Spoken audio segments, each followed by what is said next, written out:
আল্লাহ পাকের সবচেয়ে সুন্দর সৃষ্টি হচ্ছে মেয়েরা, এবং তারা খুব নরম হয়, নরম, প্রজাপতি ধরার মতো। প্রজাপতিকে ধাপ করে ধরতে পারবেন না আপনি, শক্ত করে ধরতে গেলে প্রজাপতি নষ্ট হয়ে যাবে, মরে যাবে।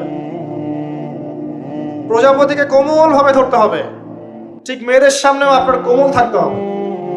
বেশি হার্ড হতে যাবেন, শেষ। আমি আপনার গার্লফ্রেন্ডের সামনে কোমল হতে বলি নাই, আপনার ওয়াইফের সামনে হতে বলেছি। কোমল থাকলে আপনি জিতে যাবেন। দেখবেন দুনিয়ার চিল্লা ফাল্লা করছে আপনার বাসায়, আপনি চুপচাপ আছেন পাহাড়ের মতো, কোমল আছেন। 5 মিনিট পর দেখবেন নিজেই ঠান্ডা হয়ে এসে বলছে আচ্ছা সরি, ভুল হয়ে গেছে। আর যদি আপনি চিল্লা ফাল্লার কাউন্টার দিতে যান, তাহলে দেখবেন সুটকেস গোছানো শেষ, বাবার বাড়ি চলে গেছে। তবে আরেকটা কথা বলে রাখি, সবাই মনোযোগ দিয়ে কথাটা শোনেন।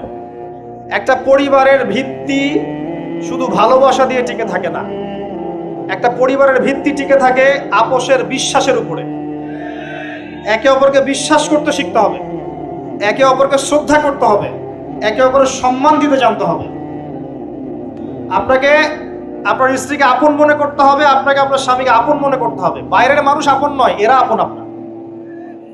একজন লেবাস, পোশাক। এরপরে আপনি মোহর শোধ করেন, আপনি সন্তান সন্ততি নেন, সন্তান সন্ততিদেরকে আল্লাহর এবং তার রাসূলের আদর্শে বড় করে তোলেন। পরিবারের মধ্যে তালিম চালু করেন, তালিম। পরিবারের মধ্যে তাওহীদ রাখেন, সুন্নত রাখেন, একসাথে খেতে বসেন। স্ত্রীকে হাদিয়া দেন, স্ত্রীকে গিফট দেন, তাকে মাঝে মাঝে ঘুরতে নিয়ে যান, তাকে নিয়ে রিফ্রেশমেন্টে যান, তাকে সময় দেন, তাকে টাইম দেন, তাকে সময় দেন। নবী সাল্লাল্লাহু আলাইহি ওয়াসাল্লাম আয়েশা রাদিয়াল্লাহু আনহার কোলে মাথা রেখে কোরআন তেলাওয়াত করতেন। তার সাথে চাঁদনি রাতে দৌড়েছেন এবং চাঁদ দেখেছেন, সফর করেছেন, রাতের বেলা হেঁটেছেন, সময় দিয়েছেন, খালি পায়ে হেঁটেছেন। সময় দেন।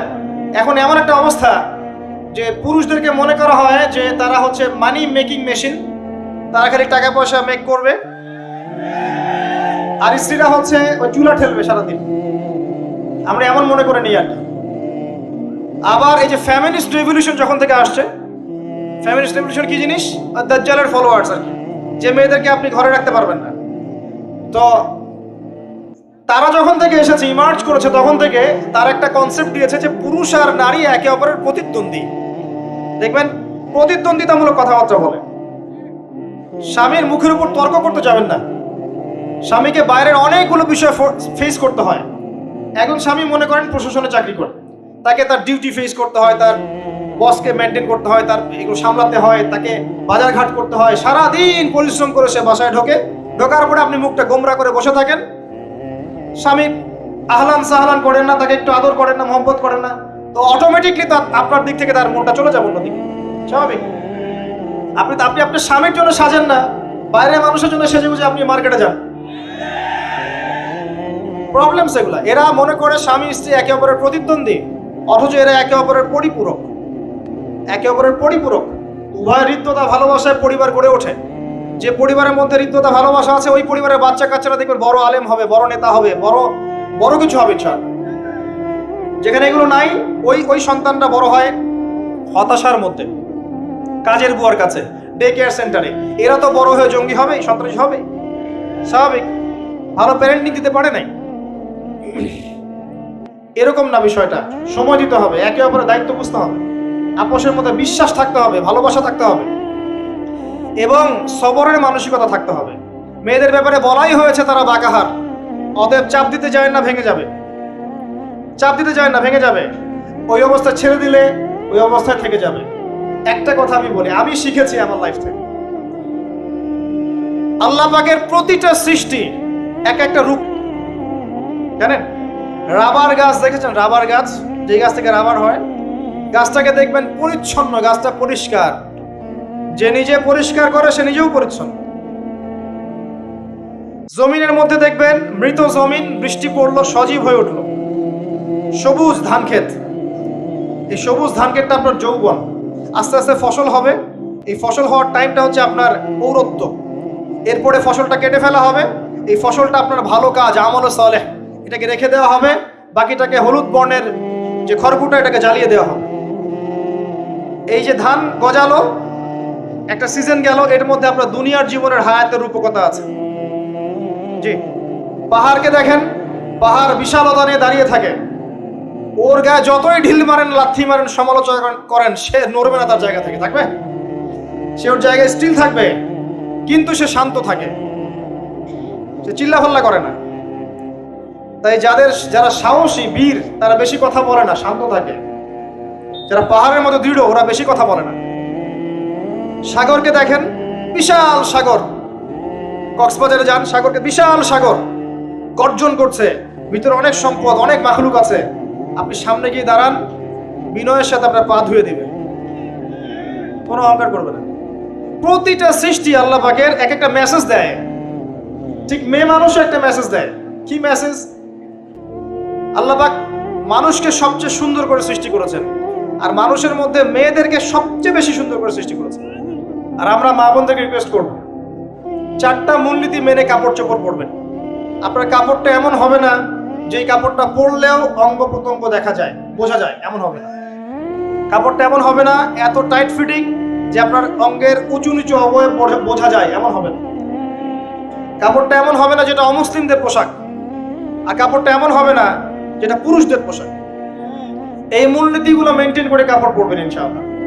এছাড়াও মেয়েদের কথায় পর্দা আছে, চলনে পর্দা আছে, ওঠা বসায় পর্দা আছে, নামাজ পড়ার সময় তাদেরকে কিছুটা শালীনভাবে নামাজ পড়তে হয়, তাদের চোখের দৃষ্টির মধ্যে পর্দা আছে। এগুলো কে শিখাবে এখনকার মেয়েদেরকে? সবসময় বিজি দেখবেন নতুন কোন সিরিয়াল আসছে, নতুন কোন ফ্যাশন আসছে, নতুন কোন পার্লারে কি আসছে, কোন কাটিং আসছে, কোন নায়িকা আসলো, ওই যে বাংলাদেশে কোন এক নায়িকা আসছে, তাই নিয়ে মিডিয়াতে এমন তোলপাড়, মনে কি নাকি একটা অবস্থা। আল্লাহর কাছে তোমার কি মূল্য আছে? হে, আল্লাহর কাছে তোমাদের কি মূল্য আছে? তোমরা কি 5 ওয়াক্ত নামাজ পড়ো? তোমরা কি পর্দা করো? তোমাদের মধ্যে হায়াবোধ কিছু আছে? তোমরা মানুষকে ভালো কিছু শেখাও, সমাজকে ভালো কিছু দাও, শালীন কিছু দাও। আল্লাহর কাছে তোমাদের কি মূল্য আছে? নবী সাল্লাল্লাহু আলাইহি ওয়াসাল্লাম তো জাহান্নাম দেখে সেই কথাটাই বলেছেন, আমি জাহান্নাম দেখে আসলাম, সেখানে বেশিরভাগ অধিবাসী হচ্ছে মেয়ে, নারী। কি কারণ? তারা এমন কাপড় চোপড় পরে বাইরে ঘুরতো যেই কাপড় পরেও তারা নগ্ন থাকতো। আমি কি ব্যাখ্যা করতে হবে? আপনি দেখতে পারেন না? এবং তারা স্বামীর সাথে কুফরি করত। সারা জীবন স্বামী যদি তাদের ভরণ পোষণ দেয়, ভালোবাসে, মহব্বত করে, তাদের জন্য জীবনটা ক্ষয় করে ফেলে, এক পর্যায়ে গিয়ে বলবে সারাটা জীবন তোমার কাছে কিছুই পাইলাম। বাস্তব। এগুলোর কারণে মেয়েরা বেশি বেশি জাহান্নামে যাবে, এবং তারা মানুষ মারা গেলে মাতম করে, বুক পিঠ চাপড়ায়, এই কারণে যাবে, এবং তর্ক লাগলে অভিশাপ দেয় বেশি, এই কারণে যাবে। আল্লাহ পাক আমাদের মা বোনদেরকে হেফাজত করুন। তবে একটা হাদিস আছে সুসংবাদের, নবী সাল্লাল্লাহু আলাইহি ওয়াসাল্লাম বলেছেন, একজন নারী যদি 4টা কাজ করতে পারেন, জান্নাতের যে কোনো দরজা দিয়ে ইচ্ছা প্রবেশ করতে পারবেন। 1 নাম্বার 5 ওয়াক্ত নামাজ, 2 নাম্বার রমজান মাসে সওম, 3 নাম্বার আপনার লজ্জাস্থানের হেফাজত অর্থাৎ খাস পর্দা, এবং 4 নাম্বার আপনার স্বামীর আনুগত্য। ফেমিনিস্ট আকীদার মেয়ে হলে আনুগত্যকে দাসত্ব মনে করে, স্বামীর আনুগত্যকে তারা দাসত্ব মনে করে। স্বামী কে? স্বামীর সম্মান বোঝেন আপনি? স্বামী কে? যার ব্যাপারে নবী সাল্লাল্লাহু আলাইহি ওয়াসাল্লাম বলেছেন, আমি যদি আল্লাহ ছাড়া অন্য কাউকে সেজদা করতে বলতাম, তাহলে মেয়েদেরকে বলতাম তারা যেন স্বামীদেরকে সেজদা করে। আপনাকে আমি কিভাবে বুঝাবো স্বামী কে, স্বামীর মর্যাদা কোথায়? এগুলো কি ইসলাম মেয়েদেরকে ডমিনেট করছে এগুলো দিয়ে? কেন? এই স্বামী আপনার জন্য সারাটা জীবন ক্ষয় করে ফেলে।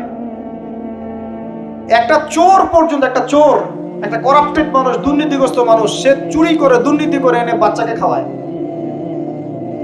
একটা ধর্ষক পর্যন্ত ওর মেয়েকে আদর করে। পুরুষ মানুষ কি জিনিস কেমন করে বুঝবেন?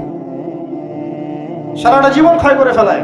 যদি আপনি তার আনুগত্য করেন, তার সামনে সুন্দর মতো থাকেন, তার কথার সাথে তর্ক না করেন, ভালোবাসা দিয়ে থাকেন, আপনার জন্য সে জীবন দিতে প্রস্তুত থাকে। এরকম পুরুষ মানুষ। আপনাদেরকে কেউ চোখ তুলে তাকালে ওর চোখ তুলে ফেলাবে, এরকম পুরুষ মানুষ। আর এখন তো পরিস্থিতি ডিফারেন্ট। বাসায় পুরুষ বাইরের ছেলের সাথে ফোনে প্রেম হয়ে গেছে, পালায় চলে গেছে, বিয়ে করে ফেলছে। দেখবেন বাসায় স্ত্রী আছে, বাইরের মেয়ের সাথে প্রেম করে বিয়ে করা শেষ। বিয়ে করলে সমস্যা নাই, ব্যভিচার করে ফেলছে। বিয়ে সে করতেই পারে, সে যদি সমতা রক্ষা করতে পারে, সেটা তার ডিফারেন্ট ইস্যু, এটা অন্য ইস্যু। তো স্বামীর আনুগত্য আপনাকে কিভাবে বুঝাবো? এটা দাসত্ব নয়। নবী সাল্লাল্লাহু আলাইহি ওয়াসাল্লাম বলেছেন, কোনো স্বামী যদি কোনো স্ত্রীকে চায়, তার প্রয়োজনের জন্য চায়, মহব্বতের জন্য, স্ত্রী যদি চুলায় রান্না করতে থাকে, ওই রান্না ফেলে দিয়ে তাকে আসতে হবে। হাদিস। রাতের বেলা স্বামী স্ত্রী শুয়েছে, স্বামীর চাহিদা আছে, স্ত্রীর কোনো সমস্যা নাই, স্ত্রী ফিট, ইচ্ছা করেই অহেতুক স্বামীকে বলল আমি রাজি না, উল্টা পাশে মুখ করে ঘুমিয়ে গেল। আল্লাহর নবী বলছেন, সারা রাত আল্লাহর পক্ষ থেকে একজন ফেরেশতা আসবে, এসে এই নারীকে অভিশাপ দিতে থাকবে। এখন এগুলো হাদিস শুনলে বলবে যে ইসলাম তো মেয়েদেরকে ছোট করছে। একজন মেয়ে তার, একজন স্বামীর কথা বলছে, স্বামী তার মেয়ে, তার স্ত্রী, তার মা, তার বোন, সবাইকে তার মিরাসের হক দিতে হয়। একজন মেয়ে তার বাবার সম্পত্তি পায়, কোনো কোনো ক্ষেত্রে তার ভাইয়ের সম্পত্তি পায়, তার স্বামীটা তো পাই, তার ছেলেরটাও, নানি হলেও সম্পত্তির হক আছে। একটা মেয়েকে চতুর্দিক থেকে সিকিউর করা হয়েছে ইসলামে। তারপরেও কিছু ফ্যামিনিস্টের কারণে এরা বলবে যে মেয়েদেরকে ইসলাম ছোট করছে। হ্যাঁ, মেয়েদেরকে ইসলাম কেন ছোট করছে? কারণ পর্দা করে যে বাইরে বেরোতে বলেছে, ঢ্যাং ঢ্যাং করে নগ্ন হয়ে বেরোতে নিষেধ করেছে, এই কারণে। যদি বলে যে হ্যাঁ ইসলাম আপনাদেরকে ফ্রি মিক্সিং এর স্বাধীনতা দিচ্ছে, আপনারা সবাই ফ্রি মিক্সিং করেন, গেঞ্জি পরেন, টি শার্ট পরেন, স্যান্ডো গেঞ্জি পরে বাইরে ঘুরে বেড়ান, টাইট ফিটিং প্যান্ট পরে বাইরে ঘুরে বেড়ান, সব জায়গায় আপনারা ফ্রি মিক্সিং করেন, পর্ন দেখেন, জেনা করেন, মদ খান, ইসলাম খুব ভালো। তখন তোমাদের জন্য তো ইসলাম নয়, তোমরা জাহান্নামে যাও, আল্লাহর কি আসে যায়? ইসলাম তোমাদের জন্য নয়, তোমরা জাহান্নামে গিয়ে মরো, ইসলামের কিচ্ছু যায় আসে না। আল্লাহর ওয়াস্তে পারিবারিক আদর্শের দিকে ফোকাস করেন প্রিয় ভাই। নিজে জাহান্নামের আগুন থেকে বাঁচান, পরিবার বর্গকে বাঁচান, পরিবার বর্গকে বাঁচান। পরিবার আরেকটা পার্ট হচ্ছে আপনার পিতামাতা। পিতামাতার সাথে খারাপ আচরণ করতে যায় না আল্লাহর ওয়াস্তে। সেই ব্যক্তির জন্য ধ্বংস যার পিতামাতা বেঁচে আছে, তাদের হক আদায় করে সে জান্নাতে যেতে পারবে না, তার জন্য ধ্বংস। আরেকটা অংশ আছে আপনার সন্তান সন্ততি। বাচ্চা কাচ্চার প্যারেন্টিংটা খুব সুন্দর করে করেন। যখন আপনি স্ত্রীর সাথে মিলন করতে গিয়েছেন, তখন দোয়া পড়েন, আল্লাহুম্মা বিসমিল্লাহি আল্লাহুম্মা জান্নিবনি শাইতান ওয়া জান্নিবি শাইতান মা রাযাকতানা। আমার মনে হয় এখনকার জেনারেশন যেগুলো আছে ফাসেক, মাদক সেবন করে, পর্নোগ্রাফিতে আসক্ত, ইয়াবাখোর, স্মাগলিং করছে, চুরি করছে, হাবিজাবি, ধর্ষণ করছে, আমার মনে হয় না তাদের পিতামাতা তাদেরকে জন্ম দেওয়ার সময় এই দোয়াগুলো পড়েছিল। কারণ পিতামাতা এই দোয়া পড়লে ওই সন্তানকে শয়তান স্পর্শ করতে পারে। সন্তান হবে, সন্তান ছেলে হোক মেয়ে হোক, আপনার এটা নিয়ে মন খারাপ করার কিছু নাই। একজন কন্যা সন্তানকে লালন পালন করে সৎপাত্রে পাত্রস্থ করলে এই মেয়ে পরকালে আপনার জন্য জাহান্নামের আগুন থেকে ঢাল হয়ে যাবে। যার কাছে দুইজন মেয়ে আছে, দুইটা মেয়েকে সে ভালো করে মানুষ করেছে, নবী সাল্লাল্লাহু আলাইহি ওয়াসাল্লাম বলছেন সে জান্নাতে আমার সাথে এমন করে থাকবে। এইভাবে কেউ যদি বিধবার দায়িত্ব নেয়, সেও নবী সাল্লাল্লাহু আলাইহি ওয়াসাল্লামের সাথে এইভাবে থাকবে। এতিমের দায়িত্ব নেয়, এইভাবে থাকবে। ফ্যান্টাসিতে ভুগছেন, একটা এতিম মেয়েকে বিয়ে করেন, একটা অসহায় তালাকপ্রাপ্ত মেয়েকে বিয়ে করেন, একটা বিধবা মেয়ে যার স্বামী মারা গেছে, কেউ নাই দেখার, তাকে বিয়ে করেন, তারপরে বোঝা যাবে আপনার মধ্যে কতটুকু দিন আছে। আর বর্তমান সভ্যতা আমাদের কি সমাধান দিবে?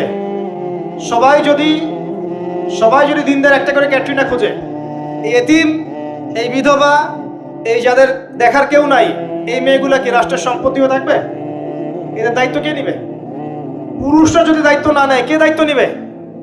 এখন কেউ যদি ওদের দায়িত্ব নিতে যায়, তখন তাকে আবার খারাপভাবে উপস্থাপন করা হয়, এই ব্যক্তির মনে হয় চরিত্র খারাপ। কিন্তু এদিকে বাইরে 10টা জেনা করে বেড়াচ্ছে, কোনো সমস্যা নাই, এগুলো উস্কায়। এইসব জাহেলদের জন্য ইসলাম নয়। ইসলামের প্রতিটা বেসিক ফান্ডামেন্টাল মানবতার কল্যাণের জন্যই। এগুলোকে ফরজ করা হয়নি, আপনি নফল, আপনার সামর্থ্য থাকলে আপনি করতে পারেন, না করলে কোনো সমস্যা নাই। কেউ যদি করে যে ইসলাম পরিপূর্ণরূপে পালন করার চেষ্টা করছে, এটার উপর আমল করার চেষ্টা করছে, তাহলে আপনি তাকে ক্রিটিসাইজ করছেন কেন? কি সমস্যা আপনার? আরেকটা পার্ট হচ্ছে সন্তান সন্ততি। বাচ্চা কাচ্চাকে ছোটবেলা থেকেই মানুষ করতে হবে এমন ভাবে যাতে করে বড় হয়ে এরা এই উম্মার খালিদ এবং ওমর হতে পারে। বাচ্চা ছোট ছোট বাচ্চাকে আপনি ভালো খাবার দেন, ভালো খাবার দেন, মায়ের স্নেহ দেন, বাবা মার সাথে রাখেন, একটু গ্রাম্য পরিবেশে নিয়ে গিয়ে তাকে বড় করেন। কেন বলছে কথা? এখানে পরিবেশ সুন্দর থাকবে, সে দৌড়াবে ধুলার মধ্যে, মাঠের মধ্যে খেলবে, সুন্দর ভাষা শিখবে। এরপর তাকে ভালো প্রতিষ্ঠানে পড়ান। প্রতিষ্ঠানটা এমন হবে যে প্রতিষ্ঠানে জেনারেল শিক্ষা, ইসলামিক শিক্ষা একসাথে দেয়া হচ্ছে, সে সব শিখবে। আমার ছেলে কোরআনে হাফেজও হবে, আমার ছেলে ডক্টরও হবে ইনশাআল্লাহ। এভাবে এভাবে করে তোলেন। আধুনিক হন, মাথাটা খাটান, ব্যাকডেটেড মানসিকতা বাদ দেন। বিশ্বটা এগিয়ে গেছে, আমাদেরকে এগিয়ে যেতে হবে। একমুখী জ্ঞান দিয়ে আপনি কিচ্ছু করতে পারবেন না এই যুগে। দ্বিমুখী শিক্ষার একটা হারমোনিয়াস কম্বিনেশন দরকার। আমাকে কোরআন জানতে হবে, সায়েন্সও জানতে হবে, নাহলে আমি সায়েন্স দিয়ে কোরআনকে ব্যাখ্যা করতে পারবো না, কোরআন দিয়েও সায়েন্সকে ব্যাখ্যা করতে পারবো না। জানতে হবে, আমাদেরকে শিখতে হবে, পড়তে হবে, প্রচুর পড়তে হবে। বাচ্চাদেরকে ছোট থেকে বড় করে নিতে হবে। আস্তে আস্তে গিয়ে দেখবেন তারা যখন কিশোর, তাদের বন্ধু বান্ধবের সার্কেল থেকে খেয়াল রাখেন। আপনি বাবা হিসেবে তার বন্ধুর মতো আচরণ করেন, মা হিসেবে তার সাথে বান্ধবীর মতো আচরণ করেন, তার সাথে ক্লোজ হন, তার সমস্যাগুলো জানার চেষ্টা করেন।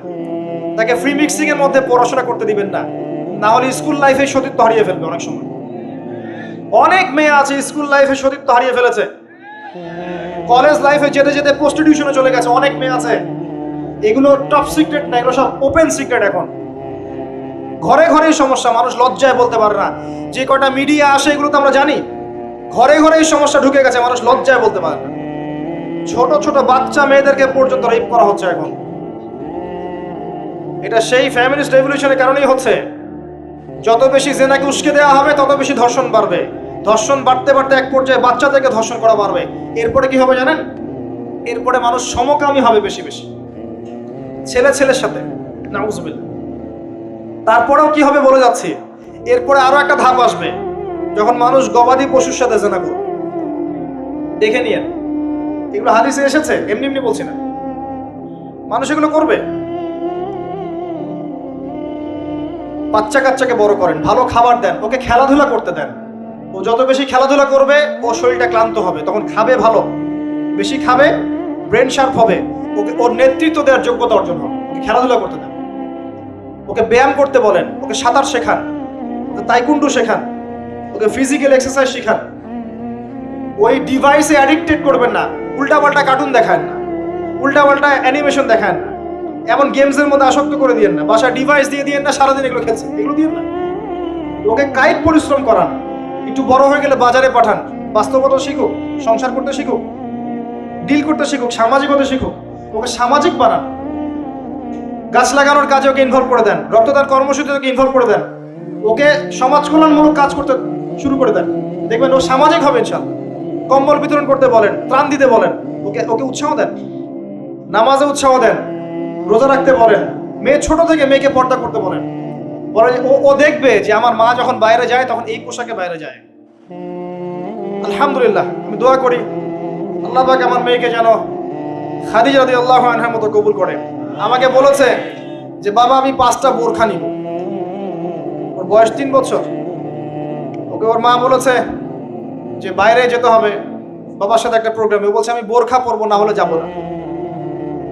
আমি অবাক হয়ে গেলাম যে আমি কিন্তু ওকে বলিনি বোরখা পরো। মানে আপনাকে পরিবেশ বলে দিবে, একটা পরিবেশ, একটা সুস্থ পরিবেশে আপনি যদি আপনার বাচ্চাকে বড় করেন, আপনার বাচ্চা দেখবেন সুস্থ হয়ে বিকশিত হবে। একটা অসুস্থ পরিবেশ দেন যেখানে ঝগড়াঝাটি, মারামারি, রাহাজানি, কাটাকাটি, সুদ, দুষ, জেনা, ব্যভিচার আছে, এই যে আপনার অপসংস্কৃতি আছে, আপনার বাচ্চাটা আস্তে আস্তে নষ্ট হয়ে বেরোন। পরিবেশ দিতে হবে। অসুস্থ পরিবেশের মানুষ কখনো সুস্থ জাতি উপহার দিতে পারবে না। তো এই বিষয়গুলো দিকে খেয়াল রাখেন, মেয়ের পোশাকে খেয়াল রাখেন, তবে মেয়েকে কার কোলে তুলে দিচ্ছেন এটা খেয়াল রাখেন। এই যুগটা খুব কঠিন যুগ, কাছের মানুষদেরকে দ্বারা মেয়েরা ধর্ষিত হচ্ছে, খুব খেয়াল রাখেন। বাসায় কাজিনের এত থ্রু অ্যালাউ করেন না, কাজিন সম্পর্ক থ্রু করেন না, অ্যালাউ করেন না। আপনার মেয়েকে মেয়েদের ব্যাচ একটা পুরুষ টিচার পড়াচ্ছে, ওই ব্যাচে আপনি মেয়েকে পড়তে দিয়েন না। একটা কোচিং এর ভাইয়া বাসায় এসে আপনার মেয়েকে প্রাইভেট পড়াবে গোপন কক্ষে, এগুলো করতে দিয়েন না। পরে আপনার ইজ্জত চলে গেলে আপনি হামাও করবেন, তখন আপনি অ্যাক্সেস করে দিচ্ছেন, জেনার সুযোগ দিচ্ছেন। শয়তান উস্কে দিবে, শয়তান তো চাচ্ছেই জেনা করাতে। মেয়েদেরকে মেয়েদের পরিবেশে পড়ান, ছেলেদেরকে ছেলেদের পরিবেশে পড়ান। ওরা বড় হোক, ম্যাচিউরড হোক, যখনই বিয়ের বয়স হয়ে যাবে দ্রুত বিয়ে দিয়ে দেন। বিয়ের পরে না পড়াশোনা করুক। বিয়ের পর পড়াশোনা করে অনেকে বড় আলেম হয়েছে, অনেকে বড় জাতির নেতাও হয়েছে। আমাদের জাতির পিতার ইতিহাস দেখেন, কত বছর বয়সে তিনি বিয়ে করেছিলেন, ইতিহাস দেখেন।